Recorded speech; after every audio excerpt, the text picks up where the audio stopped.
Una de las verdades más benditas que yo conozco es que Jesús puede venir en cualquier momento. La última oración que encontramos en la Biblia está en Apocalipsis 22:20. Sí, ven, Señor Jesús. Primera Tesalonicenses 1, los versos 9 y 10. Porque ellos mismos cuentan de nosotros la manera en que nos recibisteis y cómo os convertisteis de los ídolos a Dios para servir al Dios vivo y verdadero y esperar de los cielos a su Hijo. Una de las más hermosas y significativas frases en la Biblia es lo que dice el verso 10, y esperar de los cielos a su Hijo, al cual resucitó de los muertos, a Jesús, quien nos libra de la ira venidera. Déjeme decir algo acerca de la última parte de este versículo. ¿Qué es lo que vemos aquí? La terrible realidad de la ira que vendrá. Esa ira divina que está como una espada de Damocles sobre todos los seres humanos. La pendiente ira de Dios. Note que no es solo que Jesús viene, sino que la ira de Dios también viene. ¿Qué es eso? ¿A qué hace referencia? Hace referencia a la gran tribulación. Si usted piensa que hoy en día estamos teniendo increíbles problemas y dificultades, la ira de Dios, la gran tribulación, hará que estos días que estamos viviendo en la actualidad parezcan como paseo de verano en la playa.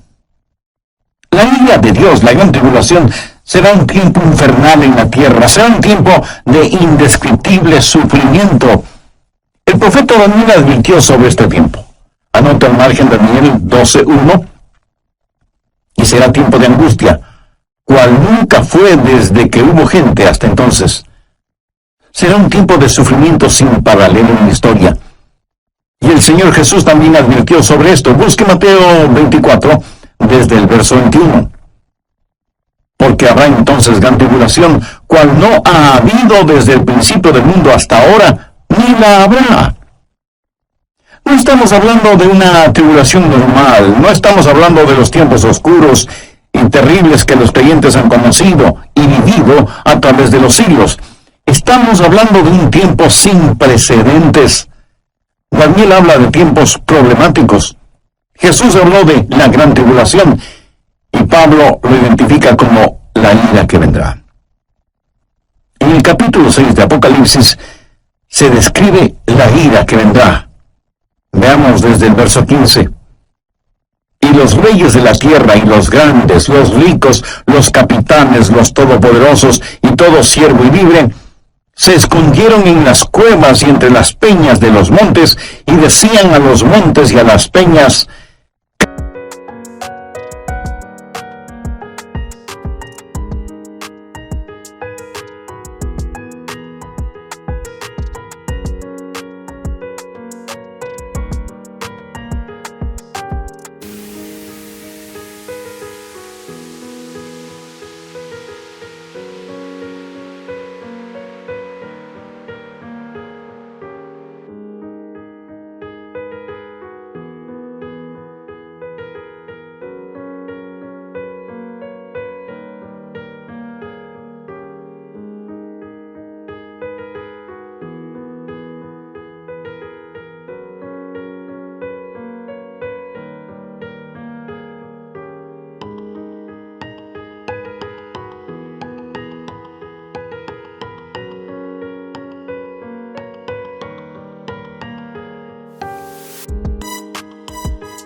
caed sobre nosotros y escondednos del rostro de aquel que está sentado sobre el trono y de la ira del Cordero.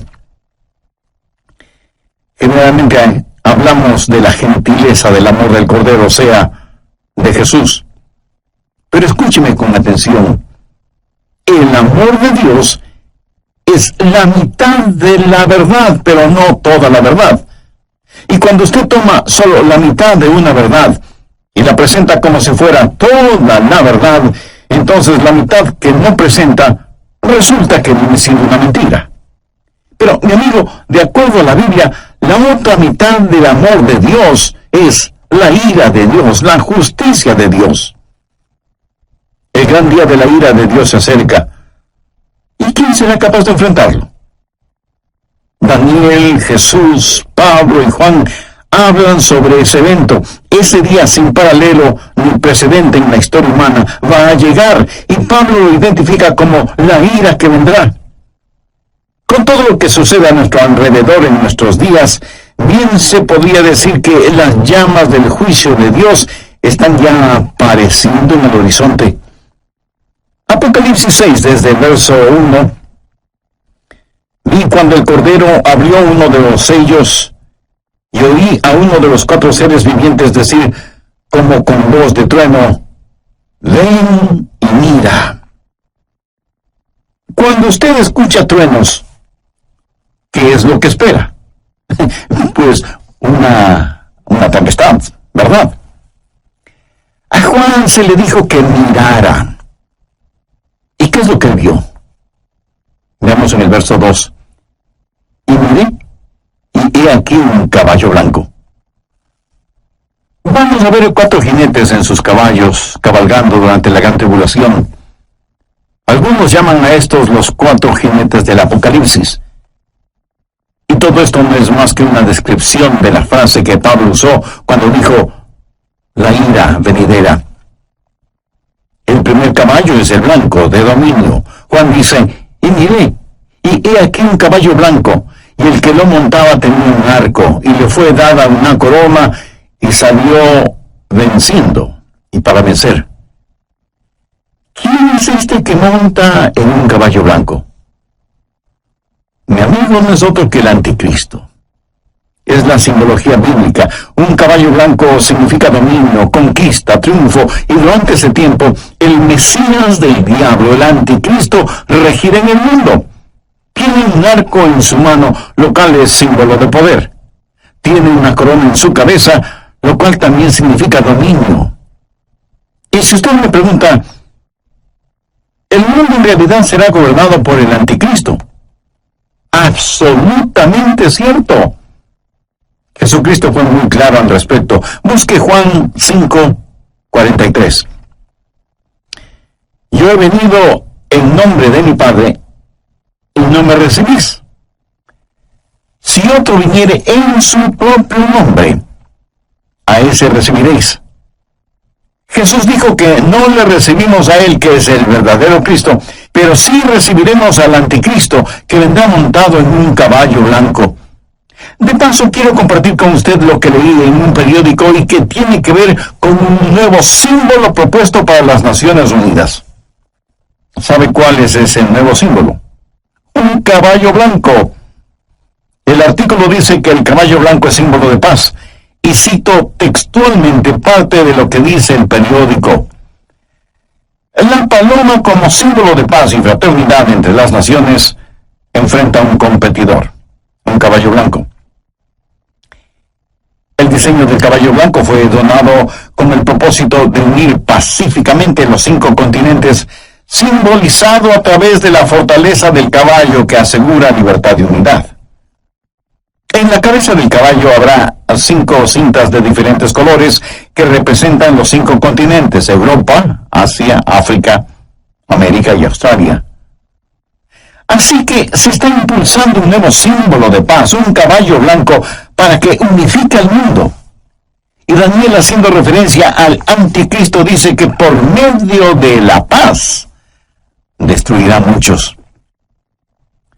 Segundo, el caballo rojo de la destrucción. Apocalipsis 6:4. Y salió otro caballo, bermejo, y al que lo montaba le fue dado poder de quitar de la tierra la paz, y que se matasen unos a otros, y se le dio una gran espada. El caballo rojo de la destrucción, rojo como el color de la sangre. Y cuando este inspirado anticristo cabalga para conquistar, en su diabólico cerebro no habrá más que esa idea, conquistar, y habrá guerra y terror y destrucción, y la sangre roja lo manchará absolutamente todo.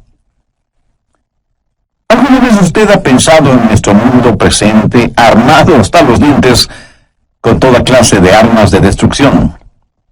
El Medio Oriente es un verdadero polvorín.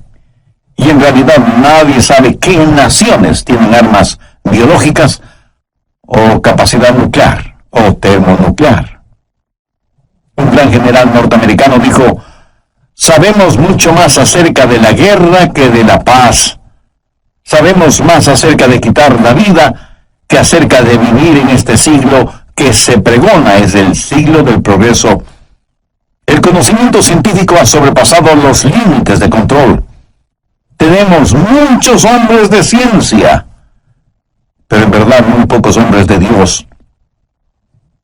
El mundo ha alcanzado notoriedad sin sabiduría, poder sin conciencia. Somos un mundo de gigantes nucleares, pero criaturas sin ética. Todo lo que sucede en el mundo está llegando a su clímax. Y la Biblia lo identifica como el gran día de la ira de Dios. Con la llegada del caballo rojo de la destrucción, el espíritu del odio que está en el anticristo inflamará los corazones y las mentes de los seres humanos y causará que los padres maten a sus propios hijos y que se maten entre hermanos.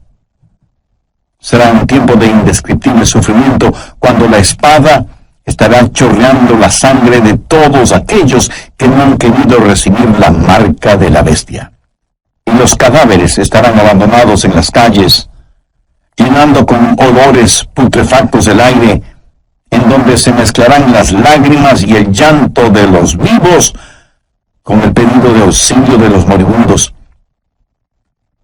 Y uno puede entender lo que profetizó Jesús cuando dijo: mas ay de las que están encintas y de las que crían en aquellos días, porque habrá entonces gran tribulación, cual no ha habido desde el principio del mundo hasta ahora, ni la habrá. Tercero, el caballo negro de la privación. Apocalipsis 6, versos 5 y 6. Cuando abrí el tercer sello, oí al tercer ser viviente que decía: ven y mira. Y miré, y he aquí un caballo negro, y el que lo montaba tenía una balanza en la mano, y oí una voz de en medio de los 4 seres vivientes que decía: 2 libras de trigo por 1 denario, y 6 libras de cebada por 1 denario, pero no dañes el aceite ni el vino. ¿Qué representa el caballo negro? Representa hambruna, invariablemente, porque después de una guerra sigue la hambruna. La balanza en este pasaje, usada para pesar harina, habla de la escasez de los alimentos y nos habla de precios elevadísimos y naciones que se mueren de hambre. 1 libra de trigo o cebada representa una comida, y esa comida costará todo un día de trabajo, o sea que será necesario el trabajar todo el día para poder comprar algo para comer. ¿Sabía que ya vivimos en un mundo en donde más de la mitad de la población vive en perpetuo estado de hambre? Ahora imagínense lo que será durante la gran tribulación, cuando los hombres inflamados con un espíritu de odio preferirán ir a la guerra antes que trabajar en la tierra. Por la historia aprendemos que cuando el general romano Tito Vespasiano, en el año 70, cercó a Jerusalén, impidió el abastecimiento de alimentos desde fuera de la ciudad y confiscó todos los alimentos que encontró dentro de la ciudad para su propio ejército. Fue tan la hambruna que se sintió en Jerusalén que, según los historiadores, las madres casi enajenadas por el hambre mataban a sus bebecitos para comérselos. Jesús dijo que un tiempo mucho peor que eso está por venir. Cuarto, el caballo amarillo de la destrucción. Apocalipsis 6, versos 7 y 8. Cuando abrió el 4º sello, oí la voz del 4º ser viviente que decía: ven y mira. Miré, y he aquí un caballo amarillo, y el que lo montaba tenía por nombre Muerte, y el Hades le seguía. Y le fue dada potestad sobre la 4ª parte de la tierra para matar con espada, con hambre, con mortandad, y con las fieras de la tierra. En el original griego, la palabra amarillo describe un color verde amarillento pálido. Este caballo es el de la destrucción, y millones de seres humanos serán destruidos. Esto nos enseña que en los oscuros días de la ira venidera habrá un odio generalizado, inspirado por el anticristo, y las masacres serán las consecuencias de ese odio, y la sangre correrá como ríos, y el hambre producirá muerte, y después de la muerte, el infierno. Se dice que a veces más gente muere después de terminada una guerra que durante la guerra misma. Y usted preguntará, ¿cómo puede ser eso posible? Amigo, después de la guerra hay una explosión de pandemias, infecciones, plagas. Pero en este pasaje, note que después de la muerte viene el Hades. ¿Qué significa eso? La muerte reclama el cuerpo, pero el Hades reclama el alma. Esos van a ser días terribles cuando ni siquiera en el sepulcro usted podrá esconderse de Dios. Y yo creo que los 4 jinetes del Apocalipsis están listos para comenzar su recorrido. Si nuestros oídos son sensibles, escucharemos el estruendo de sus cascos aproximándose aceleradamente. El gran día de la ira de Dios vendrá, ¿y quién será capaz de enfrentarlo? Este pasaje de Primera de Tesalonicenses nos previene acerca de la ira que vendrá, pero solo he hablado de una parte de lo que sucederá durante la gran tribulación. Vayamos ahora a Apocalipsis 9. La gran tribulación será un tiempo cuando los espíritus diabólicos serán desatados sobre la tierra. Apocalipsis 9:1. Y el quinto ángel tocó la trompeta y vio una estrella que cayó del cielo a la tierra. ¿Qué representa esa estrella caída? Es el mismísimo Lucifer. Y se le dio la llave del pozo del abismo, o sea, la llave es entregada a este supercriminal para que abra la cárcel que está en el abismo y deje en libertad a los malévolos espíritus encerrados allí. Y cuando eso pase, cosas increíblemente horrorosas van a suceder. Veamos el verso 2. Y abrió el pozo del abismo, y subió humo del pozo como humo de un gran horno, y se oscureció el sol y el aire por el humo del pozo, y del humo salieron langostas sobre la tierra, y se les dio poder como tienen poder los escorpiones de la tierra. Un notable comentarista bíblico refiriéndose a esto dice, las langostas son infernales, por eso vienen desde el fondo del abismo. Bueno, aquí no está hablando de langostas comunes. Estas son un emblema, un simbolismo de espíritus diabólicos. Son espíritus infernales e insaciables. Este no es un panorama muy halagador que digamos, no me parece. Y menos para quienes no son salvos todavía. ¿Es usted ya salvo o salva? ¿Hay en su corazón el anhelo de que Jesús regrese? ¿Tiene la absoluta certeza de que al morir se irá al cielo? Si no es así, usted necesita hacer una decisión espiritual ahora mismo. Le invito a decir la siguiente oración. Dígala con sus propias palabras. Las mías son solo una guía. Querido Dios, perdóname porque aún siendo religioso, he estado tan pendiente de las cosas materiales que no he puesto ninguna atención a las cosas espirituales. Soy pecador y necesito tu perdón. Me acerco a ti en busca de misericordia y gracia. Señor Jesús, te invito a que seas mi Salvador y mi Señor. Lo hago con sincera, ni a cosa verde alguna, ni a ningún árbol, sino solamente a los hombres que no tuviesen el sello de Dios en sus frentes. En el oriente, enormes enjambres de langostas aparecen en cierta época del año y devoran todo cuanto encuentran a su paso, incluyendo la vegetación. Pero las langostas de este versículo son diferentes. No dañarían ni una sola hoja de la vegetación, pero sí dañarían a los hombres y serían insaciables. Pero no solo son insaciables, sino que también son intolerables. Veamos los versos 5 y 6.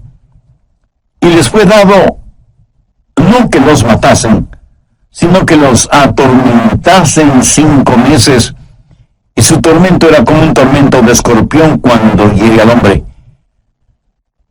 ¿Ha sido usted alguna vez picado o mordido por un escorpión? Bueno, yo sí. Y eso es algo que de ninguna manera es agradable el recordarlo. Pero estos tal vez billones de langostas bíblicas salidas del abismo infernal tendrán el poder de ocasionar intolerables y terribles dolores. ¿Cuán terrible es ese dolor? La respuesta está en el verso 6. Y en aquel día los hombres buscarán la muerte, pero no la hallarán. Y ansiarán morir, pero la muerte huirá de ellos. Los hombres con ansiedad buscarán la muerte, porque la muerte será una bienvenida liberación al tormento ocasionado por estos espíritus diabólicos que estarán en total libertad sobre la tierra. No solo serán espíritus intolerables, sino que además serán espíritus irresistibles. Verso 7. Y el aspecto de las langostas era semejante a caballos preparados para la guerra. Como un ejército bien entrenado, avanzan, marchan, y nadie les puede detener, nadie puede estorbar el vertiginoso marchar de estas fuerzas diabólicas salidas del fondo del abismo de la maldad. Son irresistibles y al parecer invencibles. Apocalipsis 9:7. Y el aspecto de las langostas era semejante a caballos preparados para la guerra. En las cabezas tenían como coronas de oro. ¿Qué significa esto? Significa que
Satanás se le ha dado dominio y está temporalmente en el trono. Es el milenio del diablo. El infierno está de fiesta. Son irresistibles, invencibles e inteligentes. Mire lo que dice la parte final del verso 7. Sus caras eran como caras humanas. En la tipología bíblica, el rostro de un hombre siempre habla de inteligencia. Pero siempre ha sido la sabiduría humana la que ridiculiza la verdad de Dios. El interés de Satanás siempre ha sido el controlar la mente del hombre, no tanto su corazón y conciencia. Los espíritus diabólicos implantan en nuestras mentes ideas de cómo debemos aprender acerca de las estratagemas seductoras de Satanás, pero son estratagemas insidiosas. Verso 8. Tenían cabello como cabello de mujer, sus dientes eran como de león. Mi amigo, estas no son langostas ordinarias. El cabello de mujer habla del carácter seductor y atractivo de las fuerzas diabólicas. La Biblia nos advierte acerca de los espíritus seductores, y el diablo seducirá a millones con encantos femeninos. Pero debemos mirar más allá de todo lo que ofrece como atractivos este ángel de luz, porque él es en verdad un león rugiente. La Biblia dice, sus dientes eran como de león, para devorar y destruir a quienes caen coraza como corazas de hierro. ¿Qué significa esto? Que por un periodo de tiempo Ellos eran inmunes a cualquier daño. A los débiles y pecadores seres humanos no les servirá de nada el tratar de luchar. ¿Cuán frecuentemente desestimamos el poder de Satanás y nos reímos y hacemos bromas al respecto? Lo cual es una necedad, porque estos espíritus diabólicos son insensibles e inescapables. Note lo que dice la segunda parte del verso 9. El ruido de sus alas era como el estruendo de muchos carros de caballo corriendo a la batalla. Por todas partes el aire está lleno con los ruidos de estos espíritus diabólicos, a quienes usted no puede ganar en astucia, ni nada. Veamos ahora el verso 10. Tenían colas como de escorpiones y también aguijones, y en sus colas tenían poder para dañar a los hombres durante 5 meses. ¿Sabía usted que el tiempo normal de vida de una langosta es 5 meses? El apóstol Juan usa simbolismos para decirnos que estos espíritus malignos, que tienen colas como de escorpiones, efectuarán su trabajo de herir a los hombres. Tienen el poder para hacerlo. Y como si todo esto fuera poco, esos espíritus son además indivisibles. Verso 11. Y tienen por rey sobre ellos al ángel del abismo, cuyo nombre en hebreo es Abadón y en griego Apolión. Hay un rey sobre estos espíritus. Recuerde que no tenemos lucha contra sangre y carne, sino contra principados, contra potestades, contra los gobernadores de las tinieblas. Abadón o Apolión literalmente significa destrucción. Un poderoso príncipe infernal, tal vez Satanás mismo, es quien los guía para que torturen a los habitantes de la tierra durante la gran tribulación, o sea, durante la ira venidera. En segundo lugar, hay una anticipada espera. Veamos 1 Tesalonicenses 1:10. Y esperar de los cielos a su Hijo, al cual resucitó de los muertos, a Jesús, quien nos libra de la ira venidera. ¿Lo ven? Esperamos por su Hijo Jesús, quien nos libra de la ira venidera. Pregunta, ¿vivirá la iglesia la gran tribulación? ¿Estará la iglesia sujeta a la ira que vendrá? Bueno, personalmente no lo creo, y le diré por qué. Creo que la Biblia claramente enseña que la iglesia será arrebatada, raptada, antes de que la ira llegue. Veamos 1 Tesalonicenses 5:9. Porque no nos ha puesto Dios para ira, sino para alcanzar salvación por medio de nuestro Señor Jesucristo. El apóstol Juan le dijo a la iglesia de Filadelfia la misma cosa. Veamos Apocalipsis 3:10.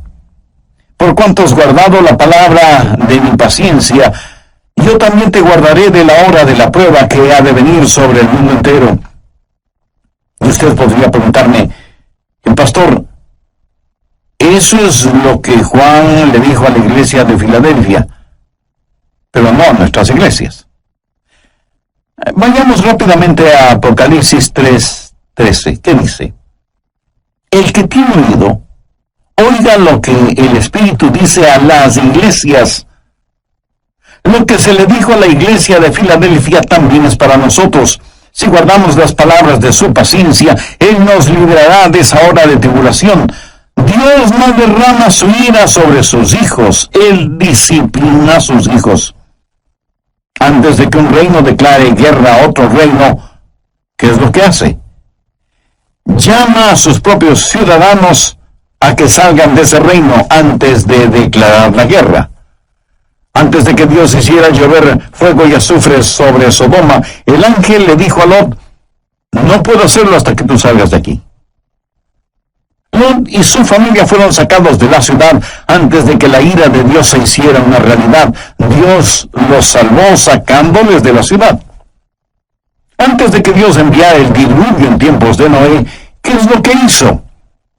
Arrebató a Enoc antes del diluvio para que fuera como un retrato, una ilustración de que antes de que Dios derrame su ira, Dios salva a los suyos.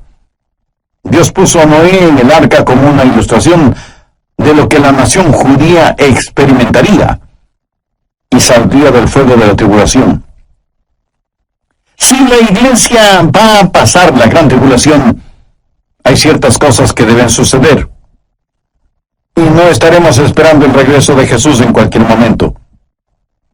Anote Mateo 24:36. Pero del día y la hora nadie sabe, ni aun los ángeles del cielo, sino solo mi Padre. Nadie, absolutamente nadie, sino el Padre, conoce el tiempo del regreso de su Hijo a la tierra. Y en Mateo 24:38, porque como en los días antes del diluvio estaban comiendo y bebiendo, casándose y dándose en casamiento, hasta el día en que Noé entró en el arca, entonces vendrá el Hijo del Hombre.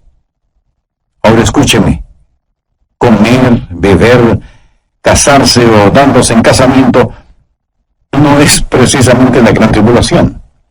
Es cierto que para algunas parejas su cónyuge es una gran tribulación.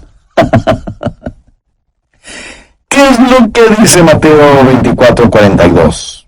Velad pues, porque no sabéis a qué hora ha de venir nuestro Señor. Y en el verso 44 leemos, por lo tanto, también vosotros estad preparados, porque el Hijo del Hombre vendrá a la hora que no pensáis.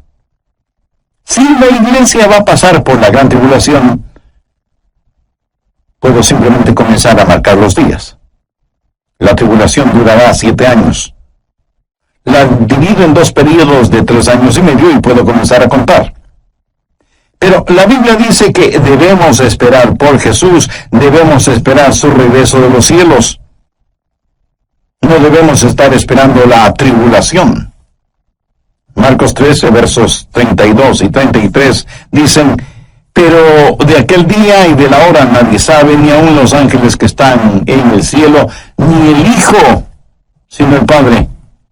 Mirad, velad, llorad, porque no sabéis cuándo será el tiempo. Una y otra vez el Señor nos dice que debemos estar listos. Él nos ha librado de la ira venidera. Si la iglesia va a pasar por la gran tribulación, entonces, en vez de estar mirando hacia arriba, debemos estar mirando alrededor, esperando no a Cristo, sino al anticristo. No habrá la esperanza bendita, y la muerte sería mucho mejor que pasar por la tribulación para llegar al reino. Sí, hay una ira pendiente, pero también hay una anticipada espera. Nosotros esperamos por Jesús. Hay también un servicio ejemplar. ¿Qué debemos hacer? Pues estar listos para el rapto. ¿Cómo los creyentes de la iglesia primitiva se preparaban para el rapto? Veamos 1 Tesalonicenses 1:9. Porque ellos mismos cuentan de nosotros la manera en que nos recibisteis y cómo os convertisteis de los ídolos a Dios para servir al Dios vivo y verdadero y esperar de los cielos a su Hijo, al cual resucitó de los muertos, a Jesús, quien nos libra de la ira venidera. En primer lugar, si usted quiere estar listo para el rapto, necesita convertirse de sus ídolos a Dios. Y alguien dirá, nosotros no tenemos ídolos. Oh, sí que los tenemos. Ídolos viejos con nombres nuevos. En vez del dios Mamón, que representa avaricia, ahora es el dios ambición. En vez del dios Baco, que era el dios del desenfreno y la borrachera, ahora le llaman el dios de la hora feliz. En vez de la diosa Afrodita, que era la diosa de la lujuria sexual, ahora la llaman la revolución sexual. Son los mismos dioses y diosas, ídolos de antaño, con atractivos y políticamente correctos nombres. Hoy en día, en vez de Marte, que era el dios de la guerra, ahora se lo identifica como indignación justa. Y sin embargo tenemos en nuestras modernas ciudades más problemas, crímenes y odios como nunca antes. Viejos ídolos con nuevos nombres. ¿Y qué es un ídolo? Un ídolo es cualquier persona o cosa que usted ame más que a Dios. Es cualquier cosa en la cual usted confía más que en Dios. es cualquier cosa a la que sirve más que a Dios, o cualquier cosa a la que usted tema más que a Dios. Cualquier persona o cosa que le desvíe de Dios es un ídolo. En Mateo 6:33 leemos: mas buscad primeramente el reino de Dios y su justicia, y todas estas cosas os serán añadidas. Usted debe volverse de sus ídolos a Dios. Usted no puede tener a Cristo y al mundo al mismo tiempo. Tiene que arrepentirse. Esa es la primera cosa para estar listo o lista para el rapto. ¿Se ha vuelto usted hacia el Dios vivo y verdadero? ¿Se ha olvidado o dejado de sus viejos caminos? ¿Le ha entregado su corazón a Jesús, que Él es el Dios vivo y verdadero? En segundo lugar, hay que servir al Dios vivo y verdadero. Algunos de ustedes me dirán: Pastor Adrián, yo creo las cosas que usted predica sobre profecía. Bueno, muchas gracias. Ahora permítame decir con toda la unción, función y emoción de mi alma, si usted cree en lo que estoy predicando hoy, usted debe empezar a servir a Jesús. Por favor, saque su cabeza de las nubes proféticas y ponga sus pies en la tierra y comience a ganar almas. La verdadera prueba no es si usted cree o no lo que estoy enseñando, sino lo que usted va a hacer para prevenir a los hombres de la ira que vendrá. Y debemos trabajar hasta cuando Jesús regrese, y luego nos juntaremos en nuestro hogar celestial. Tercero, hay que esperar el regreso de Jesús. Esos creyentes esperaban por Jesús, no como un último recurso o como una escalera de incendios, sino que estaban diciendo: ven pronto, Señor Jesús. Estaban esperando su regreso, ansiaban su venida, vivían con esa expectativa, oraban por su venida, y muchos literalmente murieron diciendo: ven, Señor Jesús. Como ilustración le contaré que una joven mujer estaba en la estación del tren esperando a su novio, que venía para casarse, y ella estaba ahí, esperando con ansiedad el tren. El anciano jefe de la estación también estaba allí, con sus horarios de llegadas y salidas de trenes. Él sabía que un tren estaba por llegar, pero no lo esperaba con la misma ansiedad con que esa novia esperaba la llegada del tren en donde venía su novio. Nosotros debemos tener el espíritu no del jefe de la estación, sino de esa novia. La Biblia dice: y esperad de los cielos a su Hijo, al cual resucitó de los muertos, a Jesús, quien nos libra de la ira venidera. Me pregunto cuántos de quienes me escuchan en este momento conocen en forma personal al Señor Jesucristo. Porque si usted aún no tiene una relación íntima con Él, este es el momento de hacer esa decisión. Recuerde que Jesucristo puede retornar en cualquier momento, y en la Biblia no encuentro ninguna esperanza para nadie que no tenga a Cristo en su corazón.